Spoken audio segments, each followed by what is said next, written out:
Le sujet particulier que nous voyons ce matin, avant d'attaquer donc ce chapitre 8e, c'est le chrétien charnel ou le chrétien spirituel.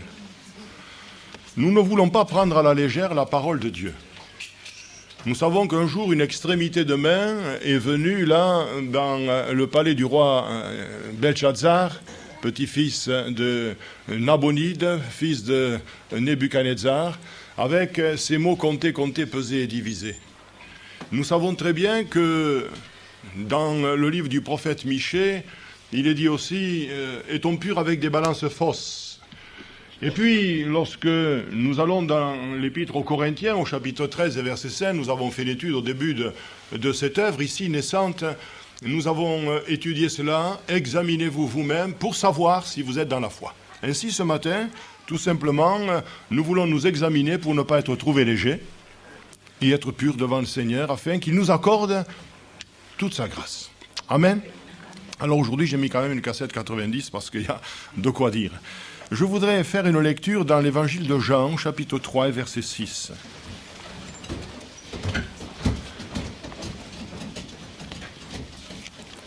Gloire à Dieu. Au chapitre 3 et verset 6, Jésus parle à Nicodème et lui dit « Ce qui est né de la chair est chair, et ce qui est né de l'esprit est esprit. » Amen. 1 Corinthiens 3, 2. 1 Corinthiens, chapitre 3, versets 1 et 2. Pour moi, mes frères, ce n'est pas comme à des hommes spirituels que j'ai pu vous parler, mais comme à des hommes charnels, comme à des enfants en Christ. Je vous ai donné du lait, non de la nourriture solide, car vous ne pouviez pas la supporter, et vous ne le pouvez pas même à présent, parce que vous êtes encore charnels. Seigneur, nous venons de lire quelques extraits de ta bonne parole. Que ton onction sur moi soit puissante pour faire comprendre à mes frères, à mes sœurs, au peuple de Dieu que j'ai la responsabilité d'instruire, que nous devons changer et que nous devons être spirituels. Aide-moi à le faire et à le dire au nom de Jésus. Amen. Gloire à Dieu.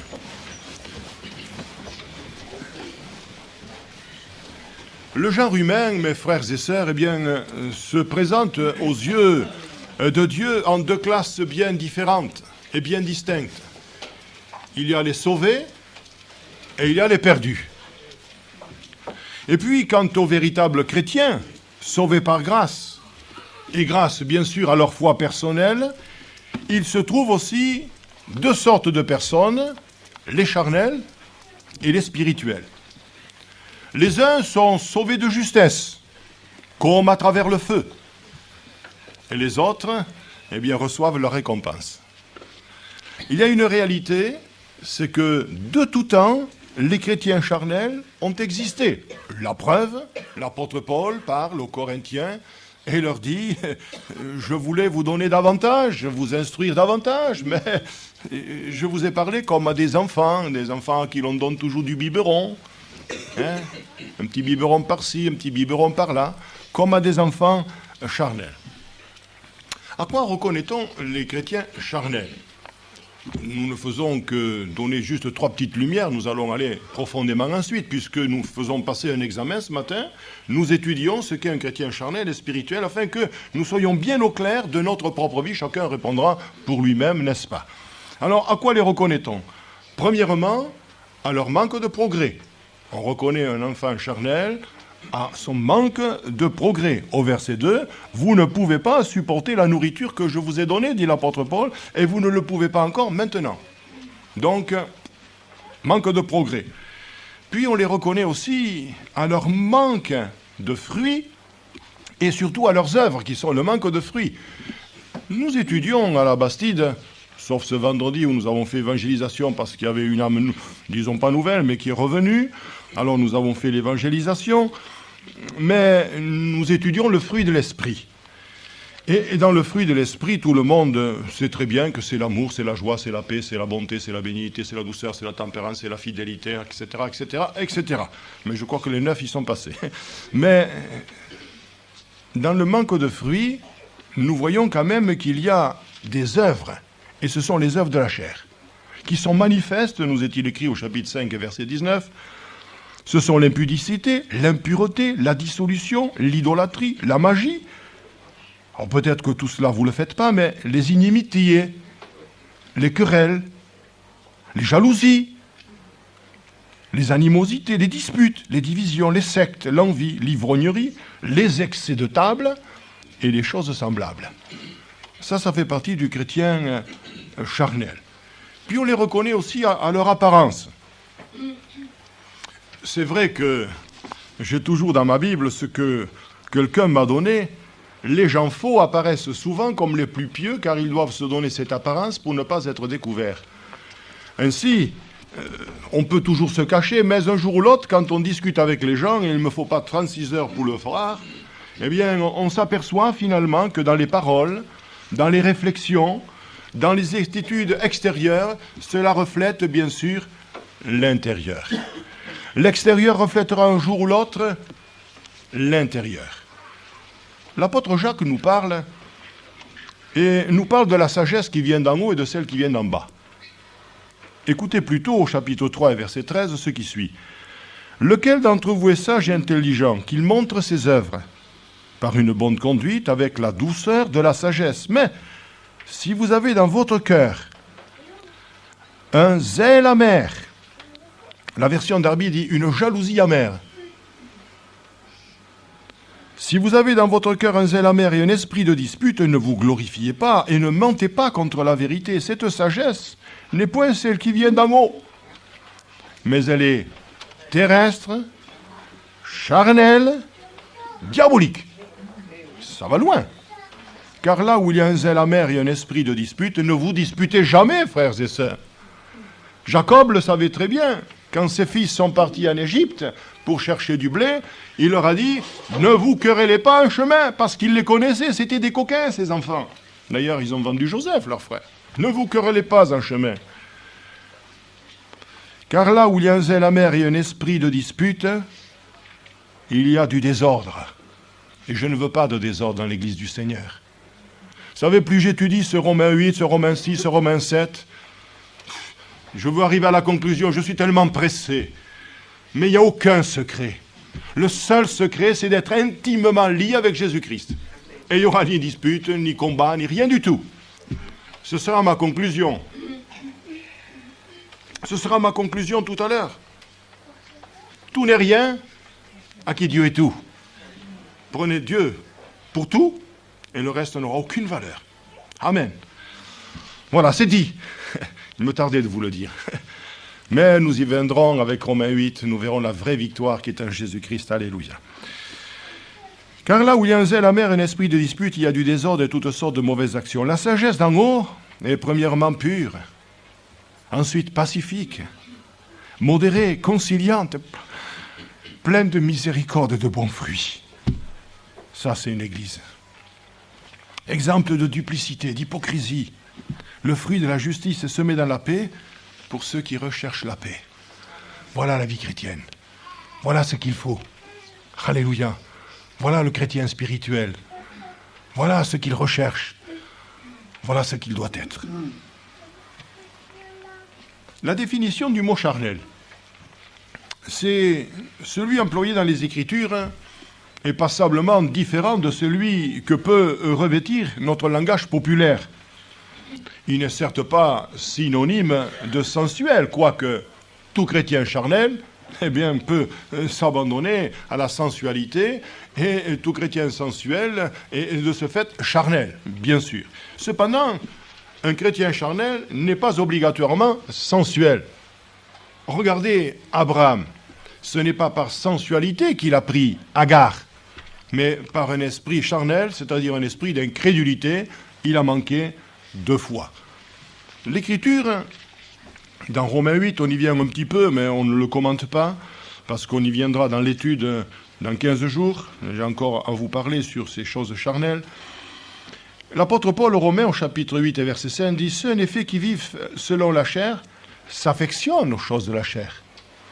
Tandis que ceux qui vivent selon l'esprit s'affectionnent aux choses de l'esprit. » C'est toute la différence. Et l'affection de la chair, c'est la mort. Tandis que l'affection de l'esprit, c'est la vie et la paix. Car l'affection de la chair est inimitié contre Dieu, écoutez, parce qu'elle ne se soumet pas à la loi de Dieu et qu'elle ne le peut même pas. Or, ceux qui vivent selon la chair ne sauraient plaire à Dieu. Nous vous donnerons toute une explication bien détaillée en son temps sur cela. Le propre de la nature humaine, c'est, et nous le savons, c'est la superficialité et l'instabilité. C'est le propre de la nature humaine. Mais nous sommes trop sensibles aux influences les plus diverses et aux circonstances les plus contraires. Et cela se retrouve dans la vie chrétienne.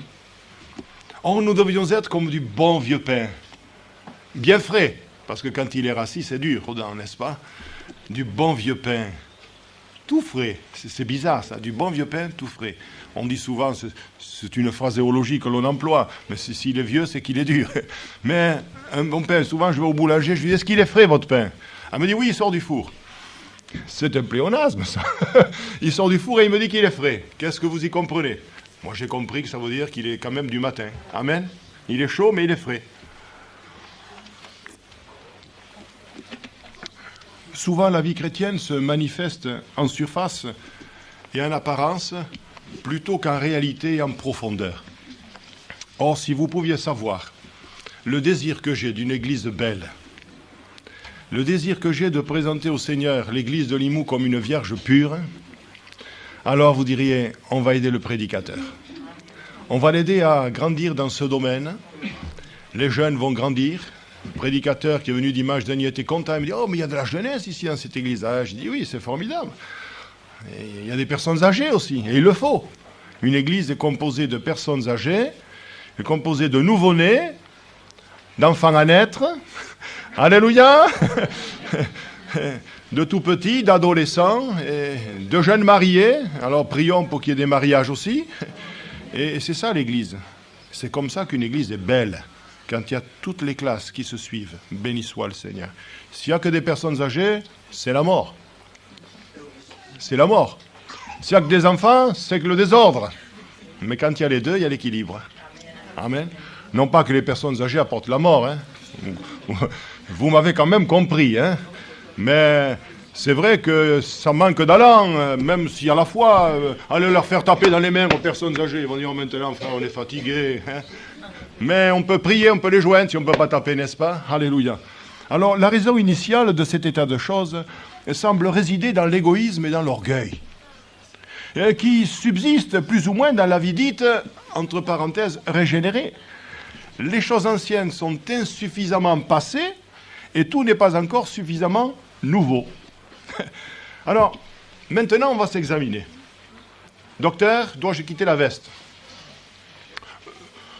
Dégrafez-vous simplement, que je puisse passer l'appareil pour regarder votre cœur. Relevez votre manche pour que je puisse vous prendre l'attention. Alors, nous allons nous examiner, nous, dans le domaine spirituel, bien entendu. Le charnel, le chrétien charnel, me permettrez-vous de ne pas toujours le répéter, si je l'oublie, ne m'en voulez pas. Le chrétien charnel est préoccupé plus de son confort personnel, de ses loisirs, de sa liberté, plus que de la maison de Dieu. Souvenez-vous du prophète Agé au chapitre 1er et au verset 4. Que dira-t-il? Il dit que vous vous occupez plutôt de vos maisons lambrissées alors que ma maison est détruite. Par contre, regardez le chrétien spirituel, en analogie bien sûr avec celui dont nous faisons l'étude, à savoir Néhémie, qui lorsqu'il a appris que les murailles de Jérusalem étaient détruites, que ses portes étaient consumées par le feu, s'est assis, s'est arraché les poils de sa barbe, les cheveux de sa tête, a jeûné, a pleuré et a voulu aller à Jérusalem pour reconstruire. Voilà toute la différence. Le chrétien charnel agit par devoir. Le chrétien spirituel vient aux réunions par nécessité. L'un craint Dieu, c'est bien. L'autre l'aime, c'est mieux. Alléluia. Alors, ceux qui, comme Ananias et Saphira, ont conservé dans leur vie un esprit de dissimulation ou autre chose, craignent plus le pasteur que le Seigneur. Mais le chrétien spirituel craint le Seigneur et le pasteur. C'est tout à fait différent. Le charnel est imparfaitement consacré et il fait moins de sacrifices pour Dieu qu'il n'en faisait autrefois pour le monde. Sa pite est un peu de son superflu et il constitue une offrande pitoyable. Par contre, le spirituel, lui, est réellement consacré et il sait qu'il ne s'appartient plus lui-même, mais qu'il appartient au Seigneur. C'est ce que dit l'apôtre Paul, ce me semble, dans Corinthiens 6, 19. Ne savez-vous pas que votre corps est le temple du Saint-Esprit, que vous ne vous appartenez plus vous-même, etc. Le chrétien charnel laisse une trop grande place à son ancienne nature. Et de ce fait, il a de la peine à combattre ses ressentiments à l'égard de ses frères. Il lui faut apprendre à exercer la charité, qui ne soupçonne pas le mal, pour devenir enfin un chrétien véritablement spirituel. Le premier pardonne pour être pardonné. Il est encore partiellement sous la loi. Mais le deuxième, le spirituel, pardonne parce qu'il a été pardonné. Amen. Alléluia. C'est ça la différence. Il y a ce combat dans le charnel. Il faut que je pardonne, l'Écriture le dit. Je ne peux pas me présenter devant Dieu comme ça, je ne peux pas l'occulte. C'est difficile pour lui, mais pour l'autre, ce n'est pas difficile. Pas du tout. Il est libéré. Il n'y a plus de condamnation pour ceux qui sont en Jésus-Christ. Nous verrons cela. Plus de condamnation. Mais vous entendez, frères et sœurs? C'est fini le jugement pour le chrétien qui marche avec Dieu. C'est fini. Il est passé de la mort à la vie, des ténèbres à l'admirable lumière. Et cela, Nicodème ne le savait pas. C'est pourquoi Jésus lui a dit, ce qui est né de la chair est chair, et ça restera chair. Mais ce qui est né de l'esprit est esprit. Il faut donc faire le pas de la chair à l'esprit. Et c'est ce que nous avons étudié avec Romains 6, avec Romains 7. Et nous verrons donc bientôt cette libération en Jésus-Christ. Plus de condamnation pour ceux qui sont en Jésus-Christ. En effet, nous est-il écrit ensuite, la loi de l'esprit de vie, alléluia, m'a affranchi de la loi du péché et de la mort, parce qu'il y a une loi. C'est la loi du péché qui veut te faire pécher, qui veut te tenir. Mais le Seigneur nous a dit ce matin, laisse faire. Laisse faire la loi de l'esprit de vie. Si tu as accepté Jésus, laisse faire cette loi. C'est la vie qui sera communiquée. Alléluia. En son temps, en son moment. Tu as une épreuve. Cache-toi sous les ailes du Seigneur. L'Éternel est mon berger, je ne manquerai de rien. Psaume 27, il y en a qui connaissent le psaume 27. Hein? L'Éternel est mon assurance et mon salut, de qui aurais-je crainte? Le Seigneur est mon appui, de qui aurais-je peur? Le psaume 57 nous dit, je cherche un refuge à l'ombre de tes ailes, jusqu'à ce que les calamités soient passées. Il est un secours, nous dit le psaume 46, qui ne manque jamais dans la détresse, et quand la terre est bouleversée. Et elle est bouleversée, la terre, mes frères. Nous arrivons à la consommation de toutes choses. C'est la fin. C'est la fin, je vous avertis, et je vous avertirai encore. Mon rôle de prédicateur, d'ami, de serviteur de Dieu, c'est de vous avertir. Ça va aller très, très, très, très vite maintenant. Le Seigneur a dit, je hâterai ces choses en leur temps. Il faut nous consacrer. Il faut, pour ceux qui ne le sont pas, naître de nouveau. Il faut, pour ceux qui ne le sont pas, se convertir. Alléluia. Il faut que maintenant, cette Église devienne une puissance dans cette ville. Un fer de lance. Alléluia. Pour que le Seigneur mette son onction sur chacun, sur chacune, et que le pauvre païen, le pauvre inconverti, le pauvre misérable qui vit au milieu de nous, soit guéri, délivré, sauvé, transformé, baptisé de l'Esprit, et qu'il puisse prophétiser au milieu de nous, et continuer l'œuvre de témoignage avec les bien-aimés qui vont dans les villages, et qui le font incognito, ou qui le font au vu et au su de tous, peu importe, l'essentiel c'est que nous puissions servir. Amen. Je continue. Le charnel, c'est le chrétien qui, finalement, ne réalise pas ce que le bon maître veut de lui. Il n'a pas réalisé que l'apôtre Pierre disait « Vous serez saints, car je suis saint ». Vous savez, dans Nous avons fait l'étude forcément avec tant d'années. Quand je dis souvent on a fait bien sûr. On a vu la Bible de gauche à droite, de long en large. Nous avons fait une étude sur les 7 appels à la sainteté. Et dans l'épître de Pierre, le Seigneur dit « Vous serez saints car je suis saint ». Vous savez, au Sinaï, c'était pas commode d'affronter le Seigneur. Parce que c'était une voix que les Juifs ne pouvaient pas entendre. Et il disait à Moïse qu'il ne nous parle pas, nous avons peur. Forcément, il y avait des tonnerres, il y avait des éclairs, il y avait de la fumée. C'était presque le volcan de la fournaise de la Réunion, ça. C'était dur pour le peuple. Et il dit, n'approchez pas de la montagne, quiconque s'approchera de la montagne et la touchera, mourra. Alors qui te parle à toi, Moïse, nous, on va dans nos tentes. Hein. Et si le Seigneur avait parlé à ce moment-là à son peuple, en leur disant, vous serez saints car je suis saint, il ne l'aurait pas dit avec cette douceur inextinguible, cette douceur qui est divine, plus suave que la mienne, mais il aurait dit, vous serez saints car je suis saint. C'était la loi. Il fallait obéir, il fallait faire. C'est difficile si je vous parlais comme ça. Hein. Vous allez prendre le parapluie à l'entendre et qu'est-ce qu'on va prendre encore ce matin entre les oreilles. Mais dans le Nouveau Testament, c'est l'esprit de la grâce. Et ce n'est plus la même voix tonitruante, forte, puissante, effrayante, mais c'est la voix de l'esprit qui nous dit « Vous serez saints parce que je suis saint. Et parce que vous êtes intimement liés à moi, ma sainteté, je vous la communiquerai, alors, sans la sanctification, nul ne verra le Seigneur. » Alléluia. C'est différent. Être unis au Maître, alors c'est l'eau de source qui coule. Et elle coule à nous parce que nous sommes intimement liés. Nous en parlerons quand nous étudierons encore la loi de l'esprit de vie. Nous avons étudié le cep et les sarments. Et c'est parce que le sarment est intimement lié au cep que la sève passe. Permet aux bourgeons d'éclater, de devenir des feuilles, et aux fruits succulents de mûrir sur le cep pour notre plus grand régal. Alléluia! Si je ne suis pas intimement lié au cep, il n'y aura jamais la sève qui passera. Et c'est cela le problème du chrétien charnel et du chrétien spirituel. L'un n'est pas tellement greffé ou s'il est en train de mourir.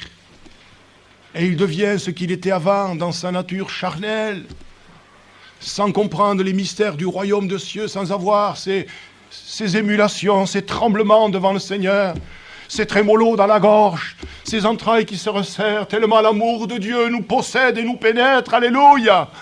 C'est ça qu'il nous faut, sentir ces vibrations à l'écoute de la parole de Dieu. Être là heureux de dire « Seigneur, merci ». Nous sommes dans ta présence et nous écoutons la voix de Dieu. Nous écoutons les oracles de Dieu, les enseignements de Dieu. Aide-moi, Seigneur, à les mettre en pratique pour ta plus grande joie dans le ciel. Qu'enfin les anges battent des mains et que les archanges, les séraphins et les chérubins se réjouissent de voir le bon ordre qui règne au milieu de nous. Alléluia. Oh, que cette parole me fasse vibrer. Je voudrais qu'elle me fasse vibrer jusque sur mon lit de mort, c'est-à-dire dans 30 ou 40 ans. Alléluia. Je voudrais qu'elle me fasse vibrer cette parole parce que je l'aime. Amen. Et je l'aime parce que c'est elle qui m'aime avant que je ne l'aime. C'est elle qui m'a instruit, c'est elle qui m'a éclairé, c'est elle qui m'éclaire encore. Oh, ta parole est une lampe à mes pieds, une lumière sur mon sentier. Gloire à Dieu. Alors si nous parlions sur la parole ce matin, je prendrai un cantique sur les ailes de la foi qui nous dit que c'est une mine pleine de diamants, etc., etc. Ah, c'est ta parole, Seigneur, mais c'est tout ta parole. J'aime ta parole. Amen, parce qu'elle me conduit dans les sentiers de la justice à cause de ton nom. Béni soit Dieu. Le chrétien charnel reste quelque peu esclave du qu'en dira-t-on. Un jour, j'ai rencontré un prédicateur. Nous étions en train de nous laver les mains avant de passer à table. J'ai dit, tiens, justement, je parlais de vous hier. Il me dit, j'espère que c'est pas mal. Hein.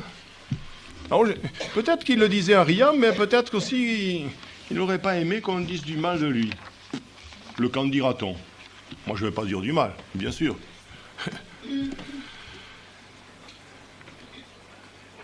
Il reste encore attaché à ce « qu'en dira-t-on de moi ?» Mais le chrétien spirituel, lui, il se dit « qu'en dira-t-il » Vous avez compris qu'il s'agit du maître. « Qu'en dira-t-il » Eh oui, qu'est-ce qu'il va penser de moi, le Seigneur, dans cette affaire? Vous ne vous êtes jamais trouvé dans des petits souliers? Les Chinoises savent ce que c'est. Avec leurs pieds retournés, elles ont des petits pieds qui font 20 cm de long, si ce n'est pas 15. Hein? Soi-disant que c'est une mode là-bas, c'est bien, ça les rend belles, soi-disant. Ils ont des pieds qui pourrissent là-dedans, parce que si vous étudiez le système, ça pourrit là-dedans. C'est des pieds qui sont recroquevillés, qui sont attachés avec des bandelettes, là, marche dessus. Et souvent, on est dans les petits souliers, on dit, mais qu'est-ce qu'il va en penser, le Seigneur, de cette affaire? C'est ça la crainte de Dieu, qui est le commencement de la sagesse. Parce que souvent, on agit sans voir les conséquences. Qu'est-ce qu'il va en penser, le Seigneur? Et maintenant, comment sortir de cette affaire? Aïe, aïe, aïe. Alors le mieux, c'est de devenir spirituel. Avant de faire quoi que ce soit, qu'en dira-t-il? Que pensera-t-il? Alléluia. Que pense le Seigneur de moi? Le Chanel est celui qui marche par la vue, comme Balaam, le voyant, qui lui, bien sûr, ne voit que le visible. Mais le spirituel, lui, il s'attache à l'invisible, car nous le savons tous. L'apôtre Paul en parle et dit que nous ne nous attachons pas au visible parce que les choses visibles sont passagères, mais nous attachons à celles qui sont invisibles parce qu'elles sont éternelles. Ça, c'est le chrétien spirituel. Alors le spirituel marche par la foi comme Moïse et il tient ferme comme voyant celui qui est invisible.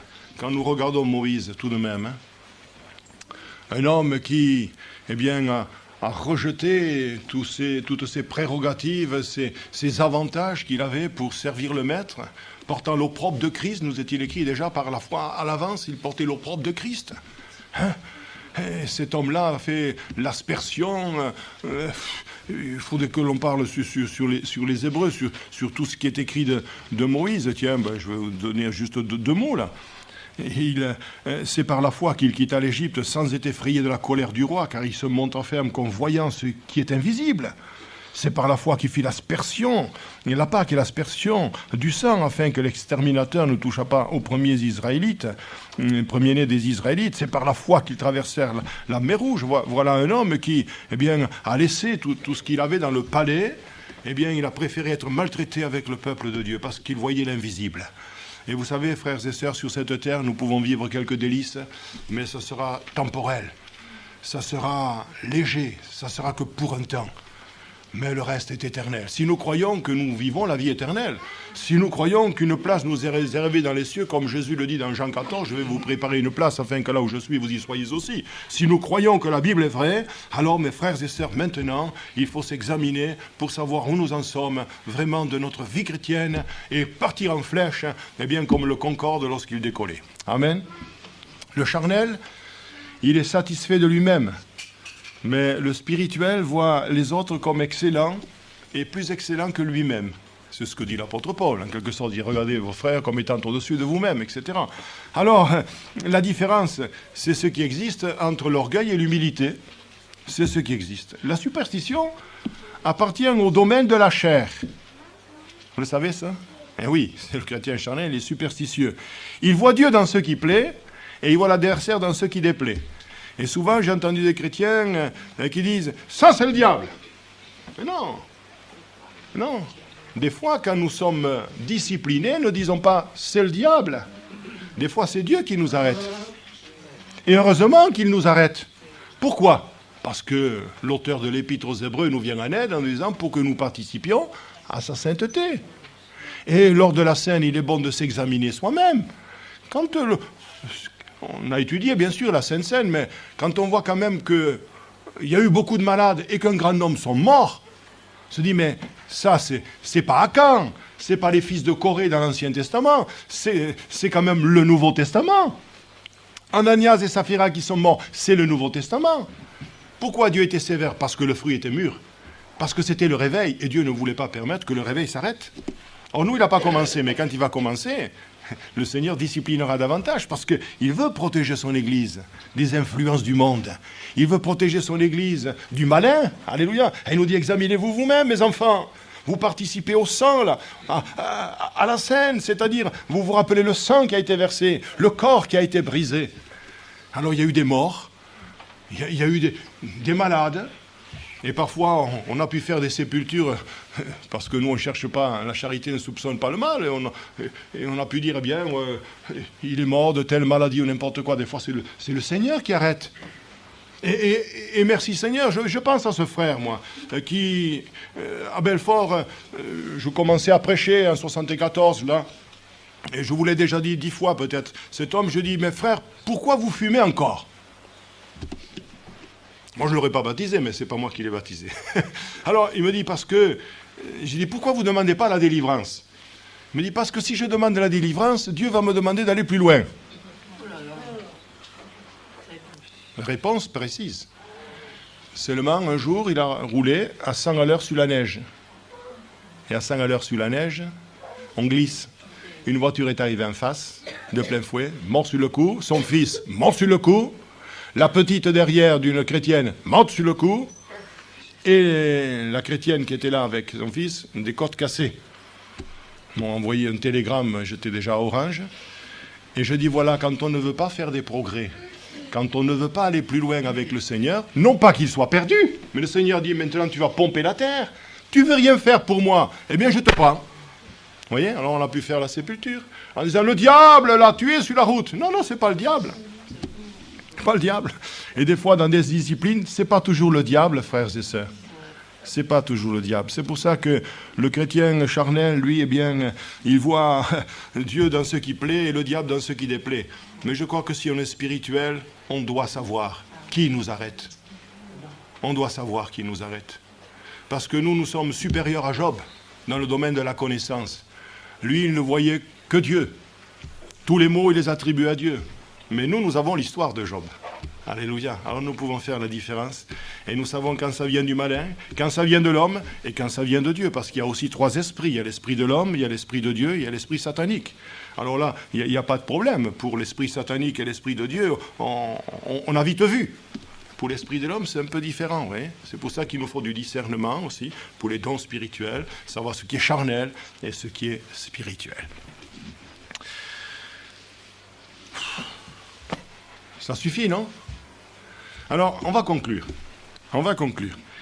L'inconverti aime le monde plus que Dieu. Le chrétien charnel aime Dieu à peu près autant que le monde.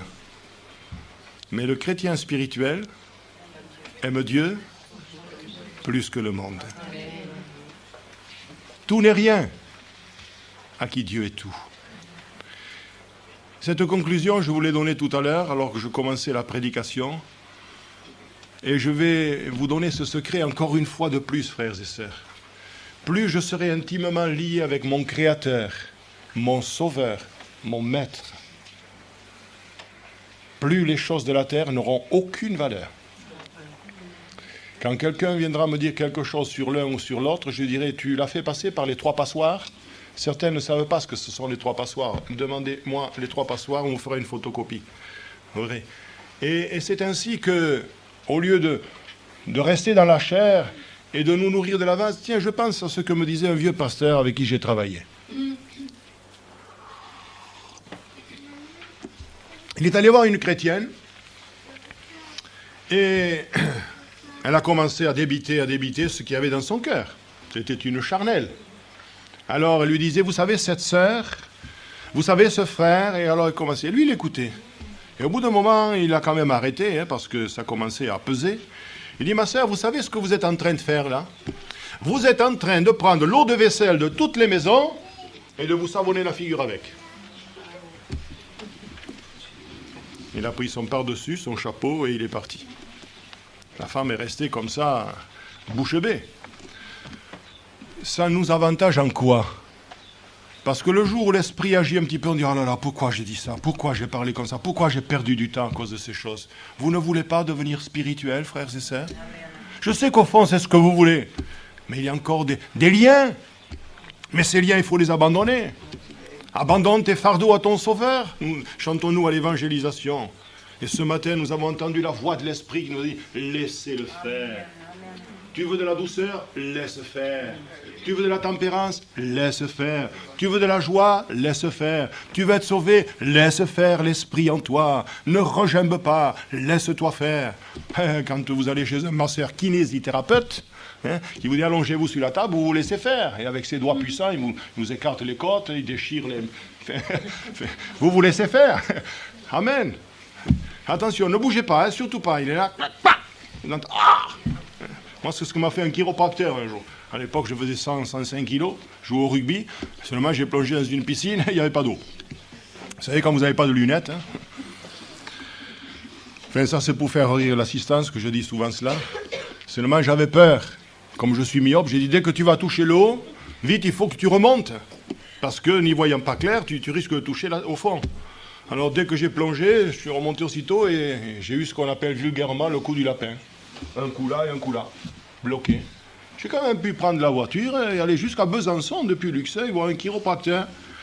Et le gars, il m'a mis une petite aiguille en or, là. Je ne sais pas dans quel côté il a enfoncé. Il m'a dit, restez là, ça va chauffer un petit peu. Et après, il m'a pris, lui, je faisais, je vous dis, près de 105 kilos. Hein. Il m'a pris un bras, il m'a pris la jambe, là. Il m'a dit, ne faites pas du rugby, ne prenez pas des courants d'air. Un mois après, je jouais au rugby quand même. Hein. Je me chauffais bien, vous savez, quand on est jeune. Hein. 26 ans, 27 ans, 28 ans, je dois avoir, oui, à Luxeuil. Mais pour vous dire, je me suis laissé faire.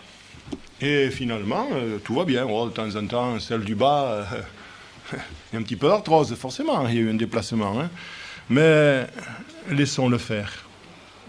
Vous savez ce qu'il a été dit de Jésus? Là, je pourrais finir avec, à bâton rompu, là, bien des passages de l'Écriture. De Jésus, les Juifs, ils ont dit, les religieux ont dit, si nous le laissons faire, tous croiront en lui. Pourquoi on ne le laisserait pas faire dans nos vies, pour que les autres croient? Amen, alors tout va changer.